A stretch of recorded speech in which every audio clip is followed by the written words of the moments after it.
I'm rolling. Roll with us, baby. I'm rolling. Good morning, everybody. Welcome to Loan Officer Breakfast Club, July 14th, 2025. My friends, we're so glad to have y'all here today with us. All right, let's see. Who do we got in the house with us? Asa Murray, my friends. Asa Murray. He's with us. Joe Detmer. Haven't seen Joe Detmer's face in a long time. Good to have you, my friend. Good to see you. Of course, Fred Curry driving. Little did you know, he's actually in a NASCAR race right now. He's practicing for a race. Yeah, he didn't want to miss Breakfast Club. So, you know. With one hand on the wheel. One hand on the wheel, drinking a cup of coffee and, you know, going around that turn for the 97th time. All right, Steve Kyle's in the house as well. Good to see you, brother Steve. We'll have a good time today. I love today's topic. I think it's going to be pretty doggone interesting. I'm just curious to see what everyone thinks about it. I don't even know if I'm not even sure if Carl's aware of what we've schemed. We've evilly schemed in the background. Oh dear. Very before scheming. Today's show. Oh dear. Hey, but before we get there, you know, as people are kind of piling on in, let's just kind of walk around and see who we got that we can. Okay, usually, you know, I start off by asking someone to pick someone, you know, but today what we'll do is say, if you got a win from over the weekend, Friday over the weekend, we'd love to hear it.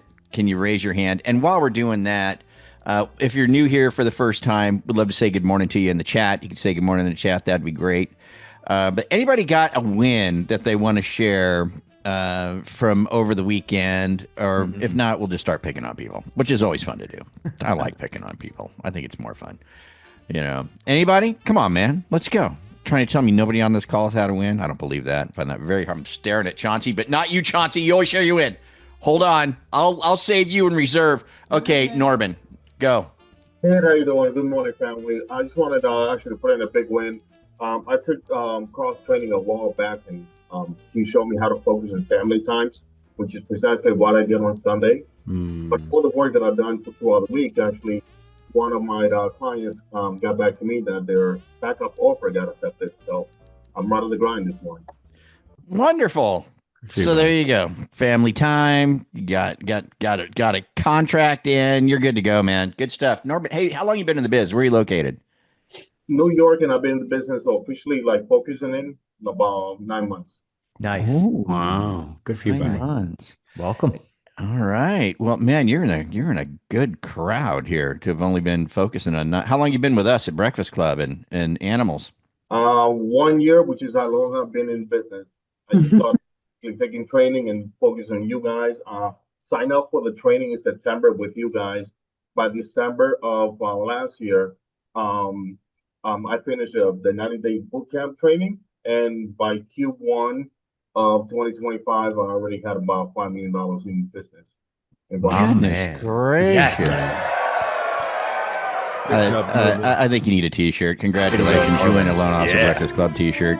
What a way to start the morning. Good for you, buddy. Congratulations, Norman. Good stuff. That was a pretty good win. Yeah, I'd say. I liked it. Hey, how about one more?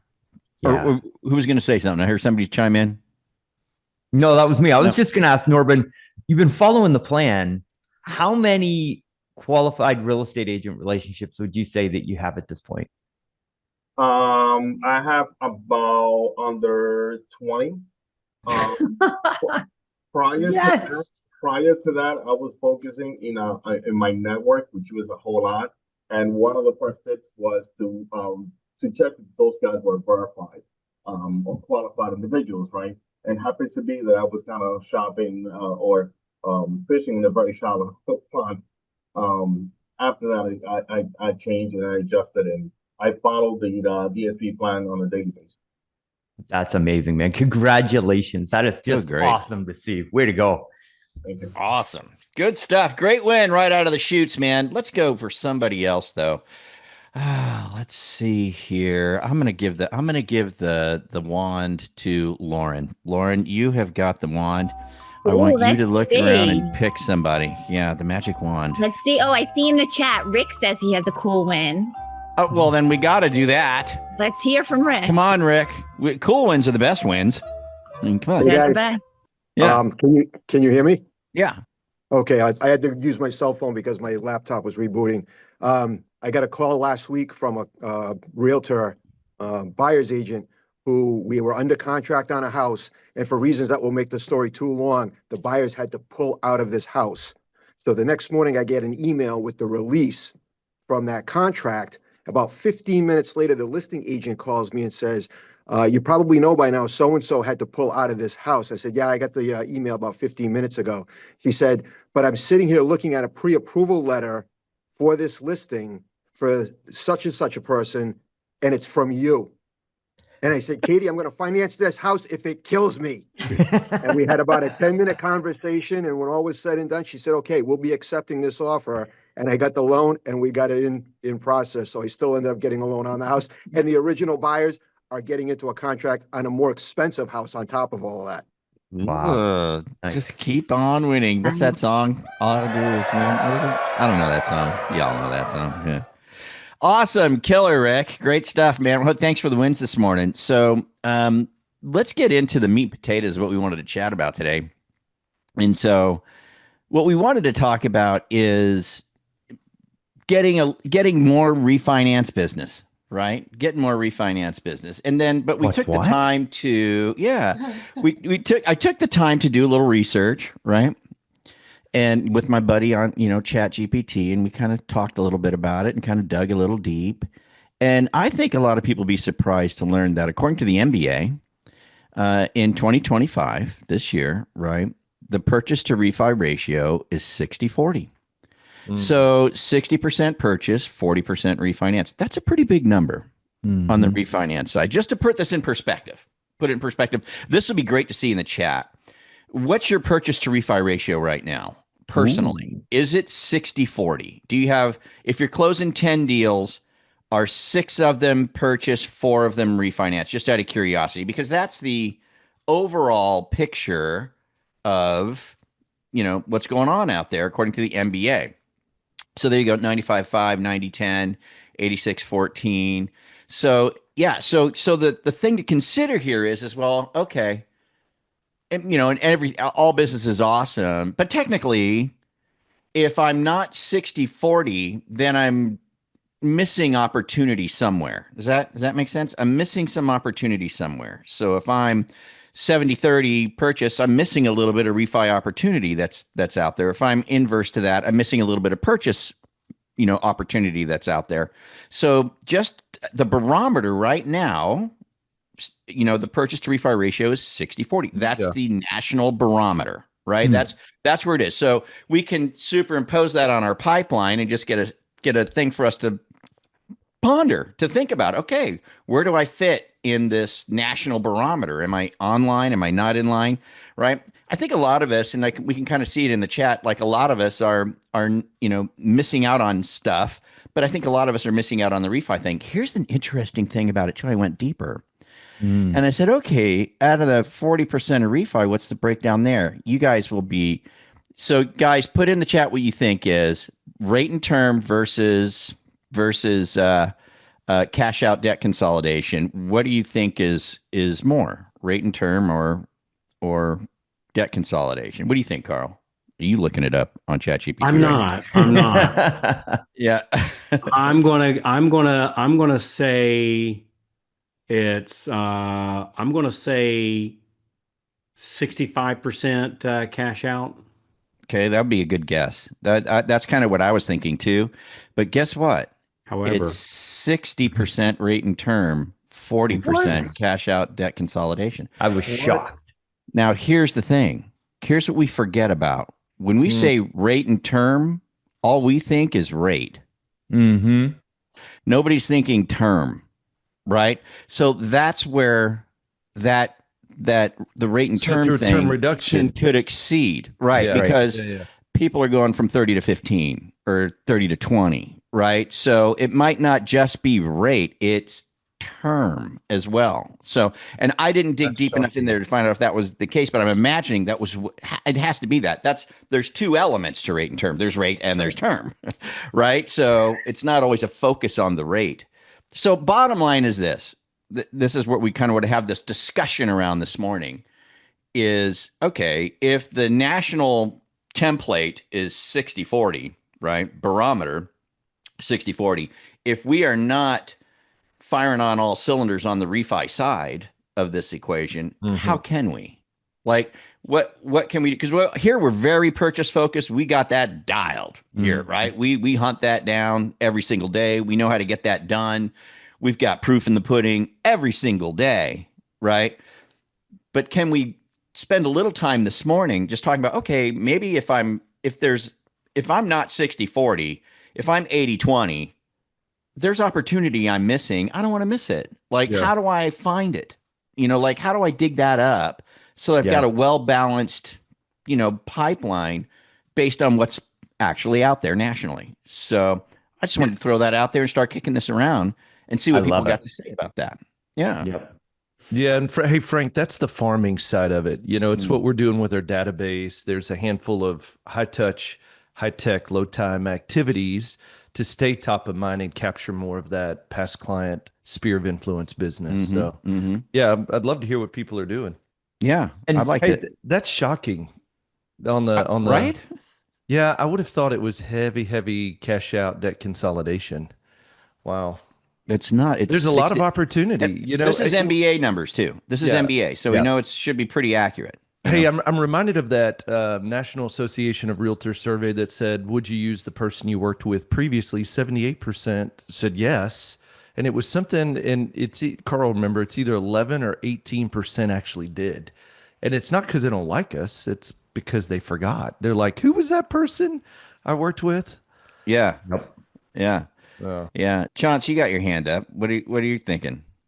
Yeah, I think that's pretty accurate. What I've been seeing, I'm not sure if everybody else, is that a lot of the our previous clients, and we always say touch your previous clients, stay in contact with them, etc.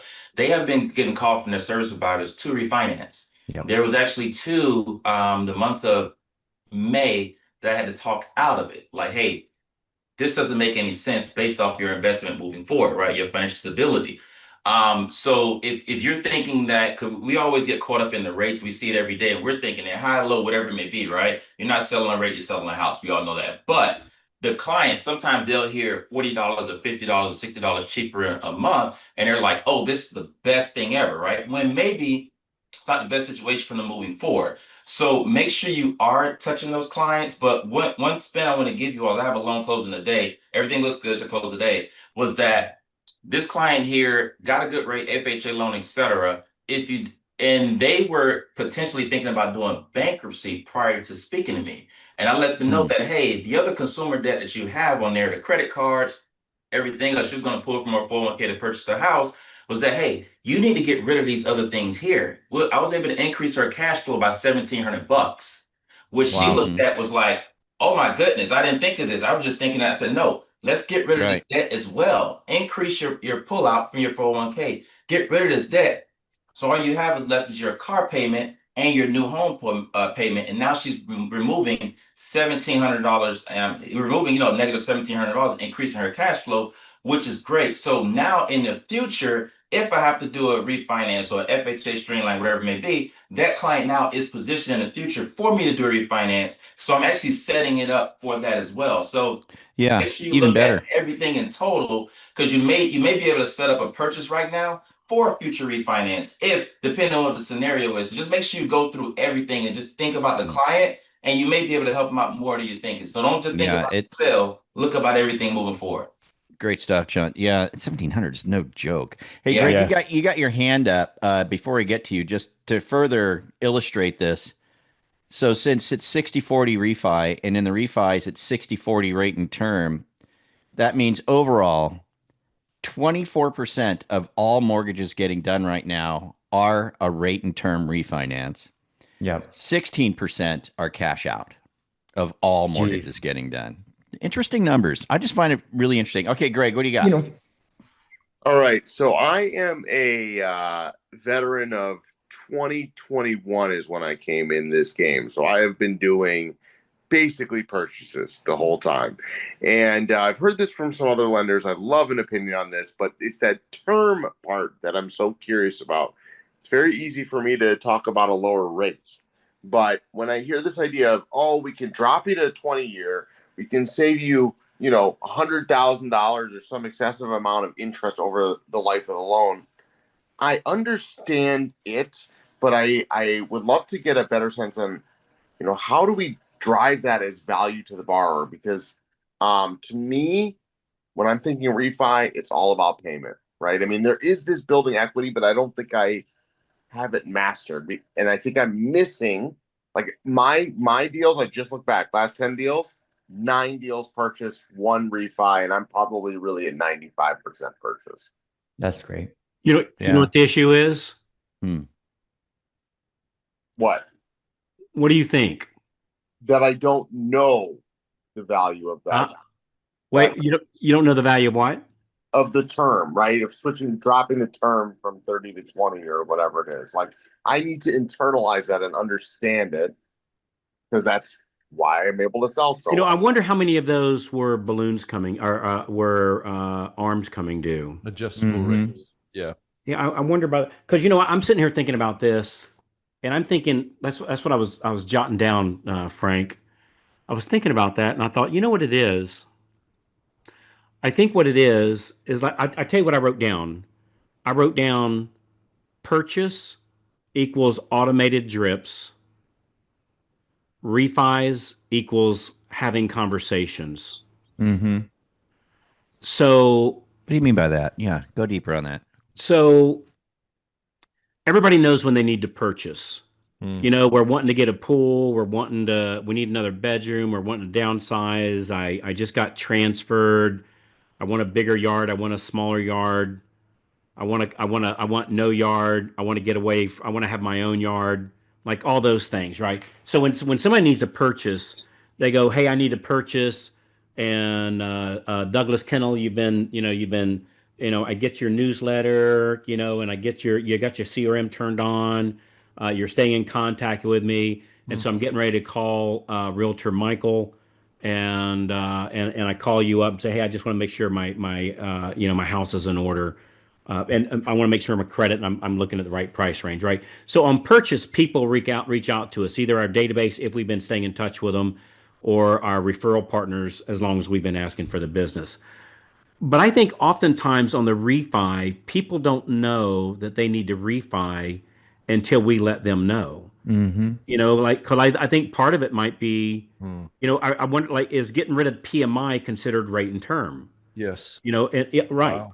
And so we've had such a drastic increase in property values. A Hmm. lot of and this is just my suspicion, right?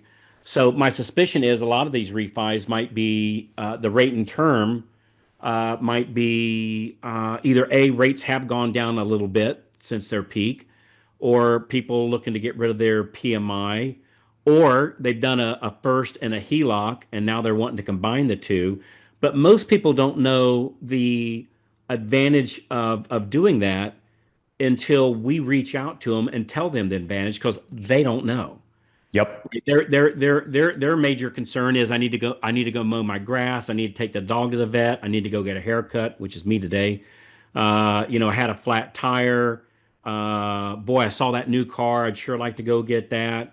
Man, I saw the newest big screen TV. They're almost giving them things away now. And I'm just saying that's typically what's on people's mind, not their sadly but true, not their financial well-being. And so for me, I think like if I'm wanting to capture that refi, it's the conversation part of marketing to our past database, which is the phone call. And so when we call our past database, it's a 5-part conversation, right? And we go through that in the training. But I think this would be part three. Yeah. So part three of that conversation is, how are you guys doing? Mhm. And the reason we ask that question isn't to be conversational, it's to find out what is going on, and we're looking for opportunities to help them that they might not know we can help them, other the help is available, or that they even need help until we have that conversation with them. And I'll never forget, and I think of it literally daily, when I asked my dear friend, a very wealthy man, I asked him, what's the number one thing that makes you most of your money? And he spit out the answer without hesitation, having conversations. Mm-hmm. And what he really meant was having conversations, looking for opportunities. And I don't know I have an opportunity with my brother Vince, or he doesn't know he has an opportunity with Carl until we have a conversation. Yeah. And so I don't know. That's the thought I had is a purchase equals automated marketing drips, which is awesome, and refis equals having conversations. I don't know. Maybe I'm off. That's just my thoughts. No, I No, think it's I good. think I that's think it's good beautiful. stuff. Yeah, Chris, and Vince, C, you got your hand up. But Chris, from your standpoint, AI CRM, what can we do there to kind of stir this up a little bit? Any So thoughts on that? yeah, absolutely. It's an offer of value because the more times we can communicate with value to our databases, the more conversations that we have. Just Mm. like, one of the reasons why I think we help so many people get over call reluctance is we give them a structure and a reason to call. And so all of this new knowledge that you're getting on Breakfast Club about refinances being an opportunity is an opportunity to put together a launch. And I'm gifted or well, it depends how you look at it, but I process things like I get ideas and I have to fit them into a process. So the process to this is you get a list, right? So this could be your whole database, or if you're at Success Mortgage Partners, that you get a list, what their interest rate was then and now and the opportunities that you've got. Or there's services out there like, hey, these people would be great for this. So you get a list, right? Then you've got an offer. The offer is, hey, look at these statistics. Us having a conversation about whether or not a refinance helps you with your finances is a great thing. That's our offer for the month. If you want us to review and see if a refinance makes sense, here's where you book a call. So you can touch your whole database, give great value to everybody. And even the people that aren't a good fit for a refinance or that don't reach out about a refinance, what did we do? We communicated with them. We gave them value. We stayed in touch. We stayed top of mind. We used refinance as a way to build relationship with our whole database, right? So we got a list, we got an offer, and then we've got follow-up.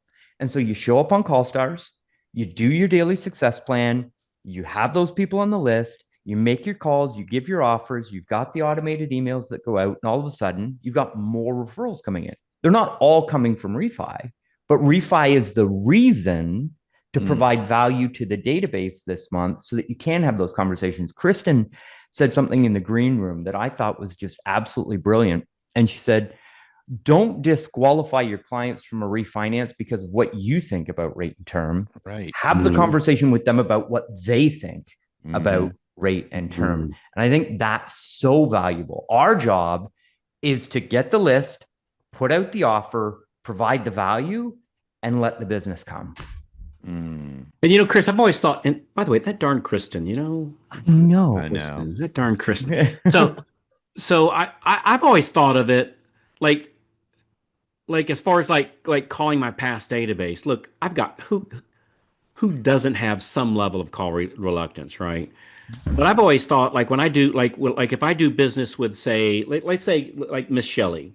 So Shelley, if you and I do business together, I refinance your mortgage. I say, hey Shelley, I got your back, right? Well, that doesn't mean that after closing, I no longer have your back, right? You trusted me, and I look at it as a moral obligation that I have your back after closing too, Yeah. and that it's and Chris, you say making offers. I look at it, it's my moral obligation to show Shelley what offers are available, and then for her to decide if that's in her best interest or not. Now, I'm going to help guide her if I think she's not that Shelley would, but if I think an uninformed consumer was getting ready to do something that's obviously not in their best interest. They just don't have life experience like somebody younger, they don't have life experience yet. They're getting ready to do a cash out to go buy a new stereo for the car. I'd guide them along. Hey, there might be a better way to do this, right? But I've always thought it's our moral obligation as finance experts, right? That's what we really are, and watching after Shelley. And if we see an opportunity, what kind of a jerk am I that if I know a way that I can help Shelley and I don't reach out and tell Shelley that, man, that makes me a world-class jerk. And I and nobody else is one of those. And I don't know. I just look at it as like a like literally a moral obligation. If you can help people and you don't help them, what's up with that? I mean, to me, that'd be like if I saw Shelley on the side of the road with a flat tire at 2 o'clock in the morning, I'm stopping.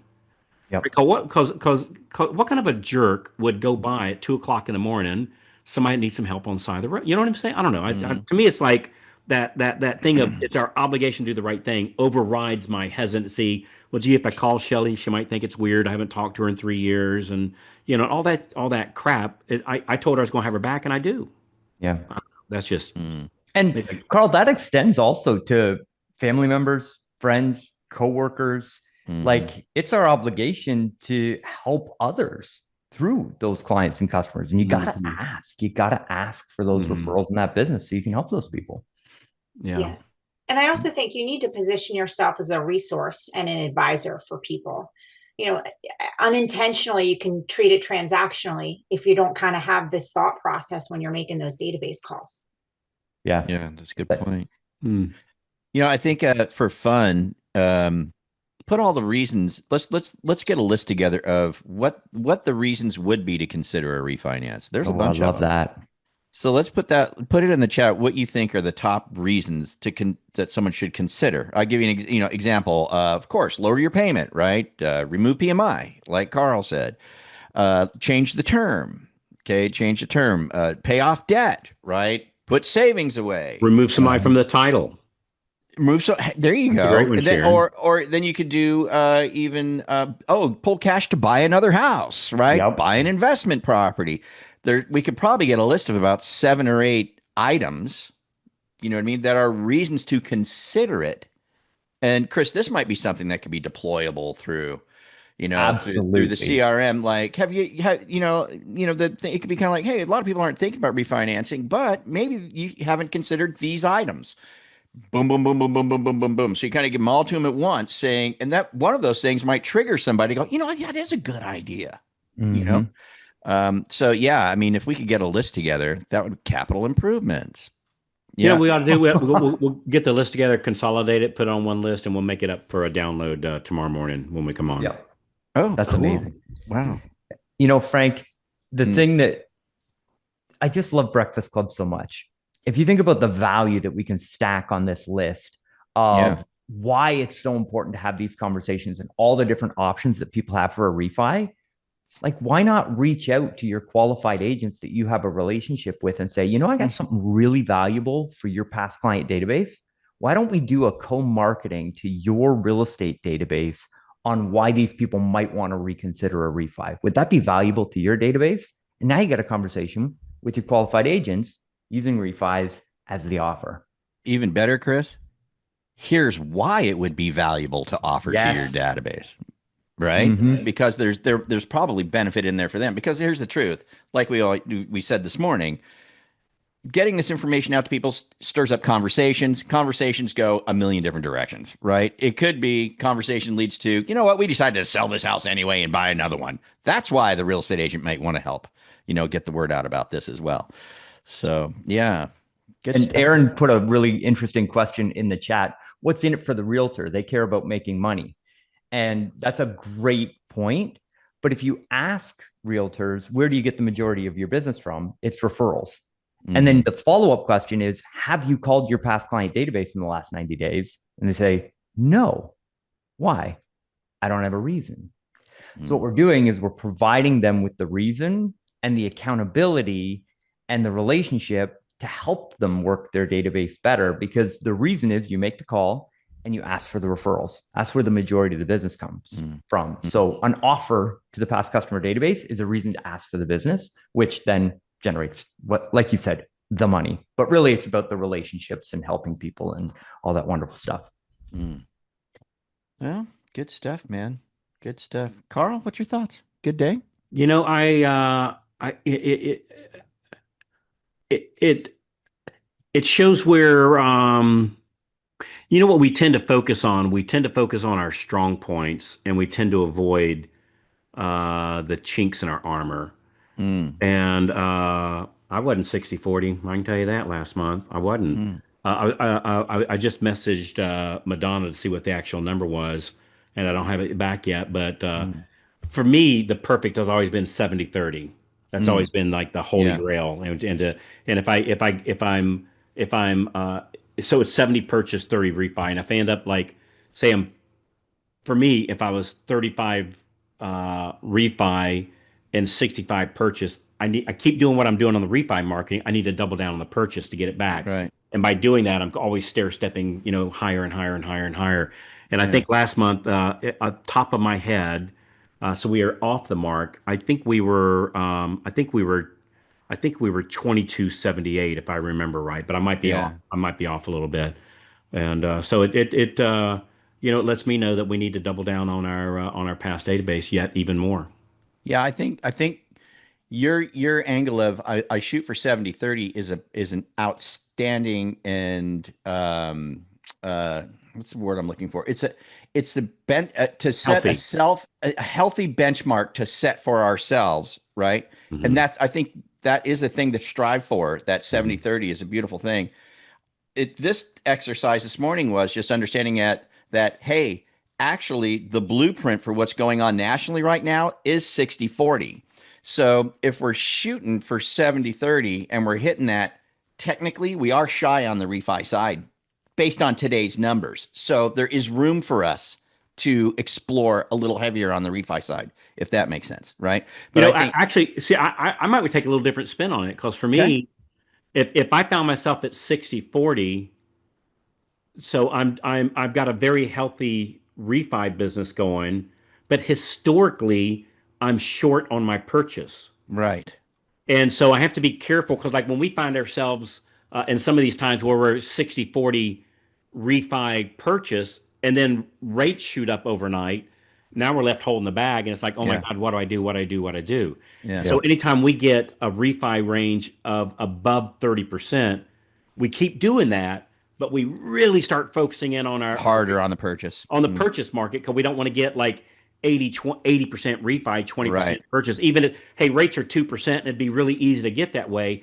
If we're in this for the long haul, that 70/30 is the holy grail. Yeah, it is. Yeah. But I hear you. But I hear what you're saying though. Is that I think the message today is there's an enormous opportunity in the refi Yeah. market, and me may have my head in the sand and not taking not helping as many people as as I told them when I said, hey, I got your back. Maybe I'm falling short there. Yeah. Yeah. That was the gist of it, really. Hmm. Honestly. Yeah. I like Yeah. that. Hey, Brad, what you got real quick and we'll get out of here. Yeah, I think this is really great stuff. If we can get that list of the different opportunities, that would be great for us, obviously, to use in an email or something to our past clients. And or Rick Manzik said he's going to do this as his weekly video. Nice. What a great topic! What a great topic. Last question. Are we going to have Breakfast Club this weekend with the boot camp? And Carl, can you give any idea of what we're going to be discussing at the boot camp? The Honestly, I don't have time right now because it's a pretty extensive it's a pretty extensive list of everything what we're going to cover. Um, I actually do have I'd have to look it up right now because it's 17 different topics that we're Well, talking that's about. okay. Well, that's looking forward to it then. Yeah, it's gonna be a really good use of time. It is. It's gonna be a real. It's gonna be real good a real good use of time. So Great. yeah, and I got Diane gave me a little bit of what for when I said, hey, I need to print out. You need to print all these things to hand out, and she went, holy cow, why so many? And so we're gonna be doing a bit of a marathon. So Will we be able to get to meet Allison? oh, for sure. She's gonna be doing a class on how to hire. Great. Yeah, so or what to look for when you hire somebody. So yeah, she's so you'll definitely be meeting part of the team. So hey, yeah, you know what I was thinking, Frank. So we'll put together this list if you're okay with this. We'll put together this list of all the reasons why you ought to refi. We'll give it to you tomorrow. And boy, what a great thing to Chris, like put it up in the CRM and have this. Hey, what you might not have known is it's not just the standard reasons to refinance. Here's all the other opportunities. Kind of send it out maybe as a checklist to your past database of reasons that they might not have known, and then a simple thing. Hey, if you have any questions about what any of these, how these might benefit you, feel free to reach out and give me a call, kind of thing. So I think sending out a list of reasons might, people might not know. Oh, I can get rid of PMI. Hell, Right. I bet 70% of people paying PMI don't know it, don't know what it is. They just know what their mortgage payment is. Yeah. I bet they have zero clue that sometimes $200-300 or more or less, depending upon what the price of the home is, being paid to something that they could, because their home value has gone up, they could stop. They don't even know to ask. I Right. guarantee 70% don't know what it is. Not that anybody's tricked them or anything. They just don't know. Not thinking about it. Yeah. They're Yeah. not thinking about it. Yeah, they don't know. Yeah. So Yeah. that's good. Yeah, let's make that tomorrow's thing. We'll get that list out. And I'm coming with an email template, and we're going to load it into the CRM for everybody. Chris That's is coming with an awesome. email template. That'll be a fun show tomorrow. Let's do that. Sound good. Everybody in? Everybody good? Hey, today, speaking though of the plan, we do need purchase business, of course, and it is Monday. Today is the day we pursue our real estate agents. We're certainly going to call the agents that are already giving us business, check in with them, see how the weekend went, see if there's anybody that we can help them with that they got over the weekend. Then we're going to move over to the agents that we've had meetings with, but we have not yet got business out of them to see the same thing, how the weekend went, if there's anybody we can help them with. Then after that, we're going to reach out to qualified agents that we have not yet met with that we would like to see if we can get that appointment set up. So that's what we're doing today, all rolled up into a nutshell. Kristen, how'd I do there? I get it? You did well. And you got the day right. I'm so proud of you, Frank. Thank you. That's very, very kind of you to say. All right, you guys, let's get out of here. Thanks for joining us today at Loan Officer Breakfast. We'll be back tomorrow with more fun stuff. You guys have a great day. Catch you later. Adios. Have a great day, everybody.